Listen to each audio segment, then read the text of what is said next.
a todas.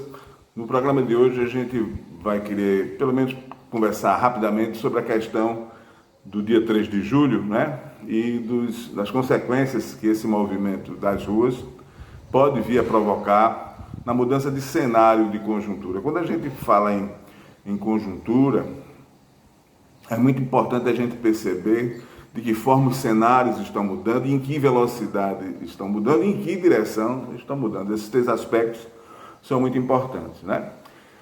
Então, o primeiro fato que eu gostaria de registrar é que, desde o ano passado, quando começou a percepção social por meio da cobertura da mídia, sobretudo aquela mídia dita alternativa, de que existia realmente não só um negacionismo, mas um intencionalismo da parte do governo federal, na pessoa, sobretudo, do presidente da República, em adotar medidas de negligências e de intencionalidade com relação ao não combate à Covid-19, né? Promovendo não apenas uma ideia, né? uma percepção de que deveria haver uma contaminação, uma infecção de toda a população brasileira, o que acarretaria desastrosas consequências para o nosso povo, né? E além disso, o presidente da República, foi o garoto propaganda número 1 daquilo que foi chamado de uma forma absurda, né? Que foi o tratamento precoce à base de cloroquina e hidroxicloroquina.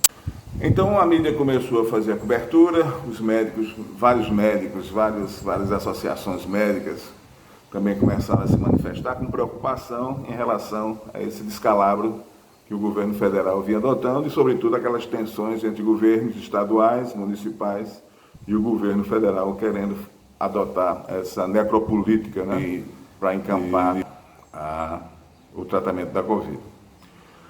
Acontece que o que existia era apenas uma percepção social, mas ainda não havia isso se traduzido num fato político que pudesse mover, digamos, as energias com um foco bem definido a partir de uma constatação de um fato político, de um fato sociológico. E é isso que a CPI da Covid vem fazer, né? Na medida em que essa minoria no Senado Federal se reúne e começa a focar a questão de levantar as causas, os porquês de o Brasil, com apenas 3% da população mundial, conter 12% dos mortos, dos óbitos pela Covid, o que é que faz, o que promoveu isso, quais foram as causas que levaram a esse genocídio. Então isso a CPI da Covid no Senado Federal vem fazer. Ela estabelece, com as oitivas que ela realizou, com os levantamentos que ela pôde promover documentais, com a quebra de sigilos, né, telemáticos, bancários e outros mais, ela pôde criar, né, não apenas o clima, mas criar o fato político por meio da objetivação daquilo que foi não apenas a negligência, mas também a intencionalidade e agora, mais recentemente, a corrupção, porque não estava apenas envolvido uma linha política, de necropolítica sanitária, mas também, simultaneamente, paralelamente, existiam interesses deploráveis de ganhar dinheiro, de ter ganhos financeiros a partir da morte dos brasileiros. Portanto, a CPI ela esteve voltada para aquilo que o slogan das ruas diz, vacina no braço, né? Ela estava denunciando porque os brasileiros estavam buscando as causas, as razões para criar um objeto, para criar um fato objetivo, as razões porque nós brasileiros não estávamos recebendo a vacina no braço, se poderíamos ter recebido pelo menos 70 milhões ou até mais de vacinas no ano de 2020. Então, a CPI se ocupa desse fato para criar um fato sociológico, criar um fato político, criar um fato jurídico, né, que possa incriminar os responsáveis dessa negligência, dessa necropolítica e dessa intencionalidade e agora, mais recentemente, com a corrupção. Mas esse fato político, ou esse fato jurídico que a CPI está conseguindo objetivar, criar como objeto, está levando para um outro aspecto, que não basta apenas a vacina no braço, mas precisa que a comida esteja no prato. E isso cabe às ruas decidir, cabe às ruas conquistar, cabe às ruas reivindicar. Então a CPI foi uma espécie de catalisador que permitiu, que possibilitou com que aquela energia potencial que estava acumulada, né, esperando um motivo real, objetivo, né, e deflagrador de um processo político, permitisse. Então a CPI permite, objetiva, que a população vá para a rua. Então esse é o momento que nós estamos vivendo. Então no dia 3 de julho, né, que foi um fato muito importante, porque a primeira convocação de julho estava sendo convocada para o dia 24. Mas aí, diante da relevância dos fatos levantados pela CPI nos últimos tempos, provocou uma antecipação dessa ida às ruas e foram quase 1 milhão de pessoas no Brasil todo indo às ruas no dia 3 de julho, numa ação positiva de pulsão pela vida, de energias realmente motivadoras, para que não basta apenas a questão da vacina no braço, mas também a comida no prato. E aí, dentro dessa metáfora, dentro dessa simbologia da comida no prato, estão contidas várias lutas, né? Seja contra todo esse processo deplorável que o Brasil entrou de contra-reformas por meio do governo Bolsonaro e Paulo Guedes, né?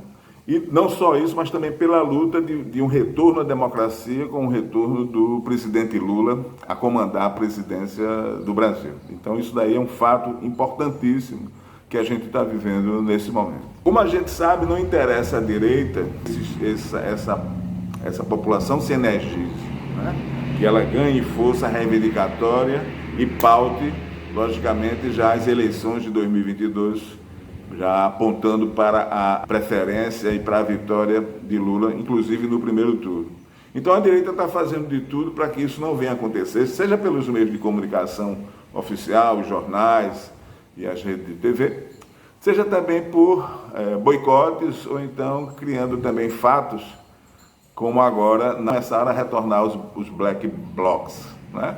Coisa que já havia desaparecido, e agora quando a população, as forças populares, de uma forma organizada, de uma forma muito bem montada, vai para as ruas, começa a aparecer essas figuras que querem, digamos, tumultuar todo esse processo reivindicatório. Então a gente precisa estar atento a isso, a gente, inclusive, que está acompanhando a cena política, porque daqui para frente vai haver essas tentativas de boicotar a força popular nas ruas, porque não interessa à direita que a rua, que as pessoas, que a população vá para a rua. Ela prefere realmente que a CPI resolva aquela questão ali, resolva um fato pontual, colocando em Bolsonaro todas as culpas, mas não quer que realmente toda a perspectiva conjuntural e estrutural em que a gente está submetido desde o golpe de 2016 seja pautada e que ganhe força de uma forma organizada. Por quê? Inclusive, nesse último dia 3, o que a gente viu não foi apenas pessoas na rua, mas foram pessoas na rua vinculadas a associações, a organizações, a partidos políticos, movimentos populares, inclusive movimentos religiosos. Quer dizer, existem religiosos que continuam ainda com a extrema-direita fascista brasileira, mas já existem manifestações de organizações religiosas favoráveis, né, à retomada da democracia no Brasil. Fiquemos atentos, então, porque é importante que a pressão popular aumente, né, cada um de nós esteja muito ligados, envolvidos, comprometidos com esse processo de ir às ruas, né? A gente precisa não só aumentar a participação, como forçar a pressão da queda de Bolsonaro, da queda de Mourão, e que a gente retome eleições livres, diretas, para que a pauta democrática seja assumida a partir da pressão popular, a partir dessa pulsão de vida que as populações estão fazendo, o povo está fazendo na rua, a partir desse fato político, desse fato jurídico que a CPI do genocídio começou a construir com a sua ação. Então são duas forças muito importantes. Ela precisa ser prestigiada, tanto a CPI, continuar o seu trabalho, mas a partir da CPI é preciso que esse movimento ganhe uma força política que seja irreversível e a gente possa derrubar Guedes, Bolsonaro, Mourão e retomar a democracia a partir das eleições de 2022, colocando logicamente Lula na presidência com uma ampla pauta democrática de retomadas dos direitos e avanço da democracia brasileira, que foi interrompida com o golpe de 2016. A gente agradece mais uma vez pela participação e pede, logicamente, para vocês deixarem aquele like no YouTube aqui, para que a gente possa realmente ir aos poucos ir ampliando o nosso canal. Muito obrigado, uma boa semana para cada um e fiquemos ligados, né, porque agora é um momento irreversível, é a hora do fora Bolsonaro, mas não só, é importante também a gente retomar a comida no prato e todas as consequências do que a comida no prato implica. Valeu, até a próxima. Tchau.